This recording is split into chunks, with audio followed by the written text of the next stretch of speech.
BJP వల్ల మరి కూటమి సర్కారుకి ముప్పు వస్తుందట ఆంధ్రప్రదేశ్లో.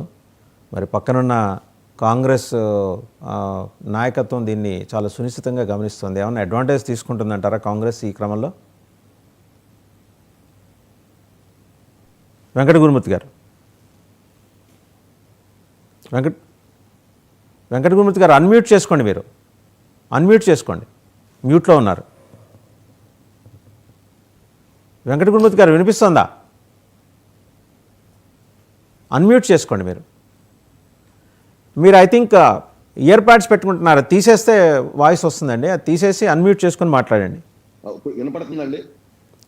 ఇప్పుడు వినిపిస్తుందండి. నమస్తే నమస్తే వాసుదేవన్ గారు, మీకు ప్యానల్లో ఉన్నటువంటి మిత్రులు పాదయాత్ర వెంకటేశ్వర రెడ్డి గారికి, అదేవిధంగా 99 టీవీ వీక్షకులకు హృదయపూర్వక నమస్కారాలు తెలియజేసుకుంటూ,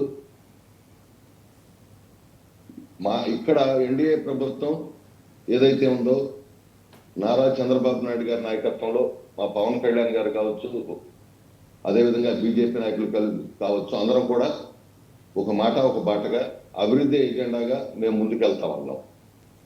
ముందు ఎవరైనా సరే ఏదో ఒక సామెత ఉంటుంది, గురువెందుకు నలుపు వాళ్ళకి తెలియదని.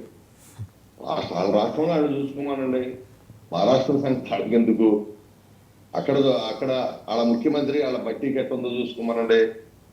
అదేవిధంగా కర్ణాటక వెళ్ళమనండి, అక్కడే విధంగా సిద్ధరామయ్య గారికి డీకే మరి శివకుమార్ గారికి ఏ విధంగా చూడమనండి. ఇవన్నీ వదిలేసి ఏదో ఇవాళ మేము ఒక్కటే 5 సంవత్సరాలు ఈ రాష్ట్రం మొత్తం కూడా గత ప్రభుత్వంలో ఎన్నో ఇబ్బందులు పడితే ఇవాళ మీరు చూడండి, మేము అనుకున్నటువంటి ఏ అయితే మేము చేయాలనుకుంటున్నామో పెన్షన్ చూసుకున్నట్టయితే 1000 రూపాయలు, మరి ప్రభుత్వం ఇచ్చిన వెంటనే రాష్ట్రం మొత్తం కూడా ఈ రాష్ట్రంలో ఉన్నటువంటి వృద్ధులందరూ కూడా మరి 1000 రూపాయలు పెన్షన్. అదే గత ప్రభుత్వం 5 సంవత్సరాలు పట్టింది వాళ్ళ, కానీ మాకు వాళ్ళ పట్ల 5 రోజుల పట్ల ఇది ఓకే. కానీ తెలంగాణ కాంగ్రెస్ ఎందుకు సార్ అంత ఉత్సాహంగా చూస్తోంది ఈ డెవలప్మెంట్స్ని? అంటే కాంగ్రెస్ అధిష్టానం నుంచి ఏమన్నా వాళ్ళకి సంకేతాలు ఉన్నాయా? వెళ్ళి ఈ డిస్టర్బెన్స్లో మీరు కూడా తలదూర్చి కెలకండి బాగా ఆంధ్రప్రదేశ్ని అని?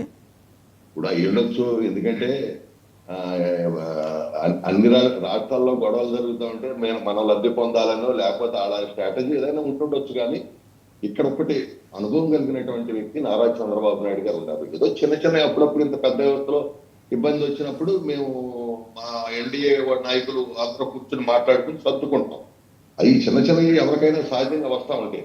అంత మాత్రం ఇప్పుడు ఏదో మాకు ఇక్కడ ఏం జరిగిందండి, ఏం లేదు కదా, ప్రశాంతంగా ఉంది, రాష్ట్రం ప్రశాంతంగా ఉంది, బ్రహ్మాండమైన అభివృద్ధి జరుగుతుంది, బ్రహ్మాండమైన సంక్షేమం జరుగుతుంది. ఎప్పుడు చేయని విధంగా ఇవాళ మరి విశాఖ ఉక్కు ఆంధ్రలో ఫైట్ చేసామో దానికి వాళ్ళ నిధులు ఇచ్చారు. ఈ విధంగా రాష్ట్రంలో అన్ని వ్యవస్థలు కూడా ఒక గాడిలో పెడతా ఉన్నాం. ఇవాళ బ్రహ్మాండంగా ఉన్నటువంటి పరిస్థితులు ఏదో వాళ్ళ చూసుకోమనండి, వాళ్ళ రాష్ట్రంలో సంగతి చూసుకోమనండి, వాళ్ళ తగాదాలు చూసుకోమనండి. ఇవాళ ఇక్కడ రాజ్యాంగబద్ధంగా న్యాయబద్ధంగా చట్టబద్ధంగా పరిపాలన చేస్తున్నాం. చేసేగలిగిన అనుభవం కలిగినటువంటి వ్యక్తి రాష్ట్రంలో ఉంటాడు. ఏదో చిన్న తగాదాలు పెడితే మనం లబ్ధి పొందాలని వైసీపీ చూసినట్టు వాళ్ళు చూస్తా ఉన్నారు. సోషల్ మీడియాలో ఇవన్నీ కూడా స్ట్రోల్ చేస్తా ఉన్నారు. ఖచ్చితంగా ఈరోజు మేము ఈ రాష్ట్రంలో ఒక న్యాయబద్ధంగా కానీ చట్టబద్ధంగా కానీ రాజ్యాంగబద్ధంగా ఇక్కడ పరిపాలన జరుగుతుంది. ఎవరనుకున్నా కాదనుకున్నా సంక్షేమ అభివృద్ధిని పరుగులు పెట్టిస్తా ఉన్నాం. కాబట్టి ఎవరెవరో మాట్లాడితే మేమేం దీని మీద పెద్దగా స్పందించాల్సినటువంటి అవసరం మాకు లేదు. ఇవాళ ఎవరి పార్టీ వ్యూహాలు అనుకుంటే మా పార్టీ వ్యూహం మాకుంటది, మా ఎన్డీఏ వ్యూహం మాకుంటది. కాబట్టి ఈ విషయాల్లో మేము ఎప్పటికీ గమనిస్తూనే ఉంటాం. ఏ విధంగా ముందుకెళ్ళాలి మేము ముందుకెళ్తాం. రైట్. మనతో పాటు జనసేన అధికార ప్రతినిధి శాంతి ప్రసాద్ గారు కూడా జాయిన్ అయ్యారు. నమస్కారం శాంతి ప్రసాద్ గారు.